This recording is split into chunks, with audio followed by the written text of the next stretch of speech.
Quería consultar respecto de cuando hablaba, creo que es,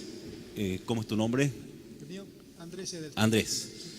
Hablaba Andrés la parte de lineamientos generales. No he visto allí introducido un lineamiento que me gustaría que se tenga en cuenta a la hora de que el Ejecutivo envíe el proyecto de reforma tributaria al Congreso de la Nación, que tiene que ver con hacer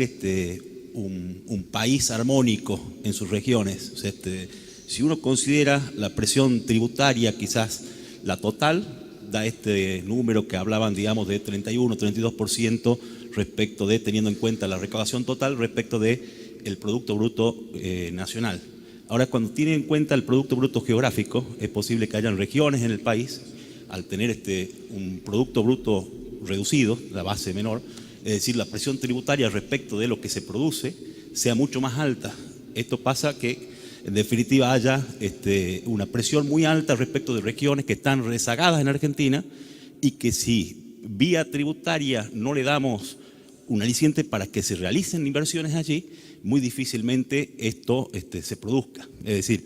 poner una panadería, digamos, en un pueblo Clorinda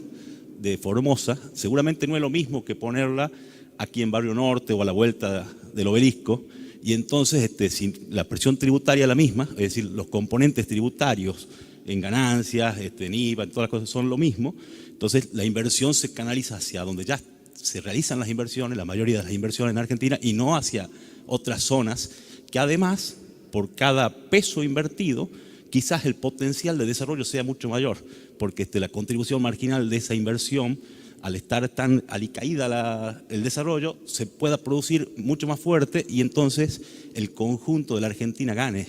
digamos, desarrollando el caso del NOA y el NEA, que tenemos indicadores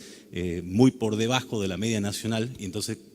seguramente cuando analizamos la presión tributaria sea mucho más fuerte por dos componentes. Uno, por lo que decíamos del Producto Bruto Geográfico menor, pero además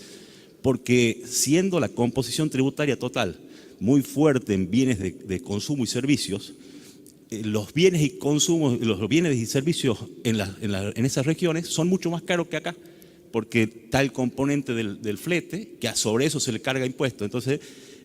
cuando uno analiza esa presión tributaria, seguramente es mayor. Entonces, estas cuestiones quería saber si las estaban analizando para que podamos hacer un país realmente federal desarrollado, que además no solo es la ley, la 27260, donde habla de equidad o equilibrio federal, sino además la misma Constitución, que dice que a la hora de hacer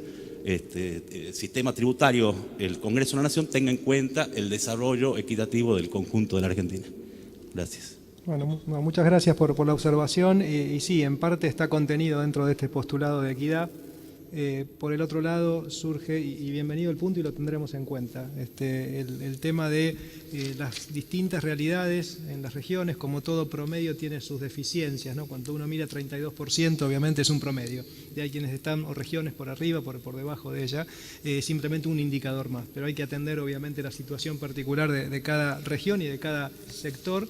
Y otro tema, obviamente, que tiene que ver con la distribución de los recursos que se cobran centralizadamente, que es la coparticipación, que es un tema que acabábamos de conversar y la incidencia que tiene dentro del total de recursos que recibe cada provincia. Probablemente cuando uno considera también los recursos provenientes de la coparticipación pierda peso el impuesto sobre los ingresos brutos. Ahora, cuando mira uno cuánto recauda la provincia per se, digamos, por sus propios mecanismos, obviamente que ahí sí el peso del impuesto sobre los ingresos brutos ha crecido bastante vis a vis el impuesto inmobiliario o los impuestos sobre la propiedad. Pero muchas gracias por la observación y creo que es uno de los temas que evidentemente tienen que formar parte del análisis.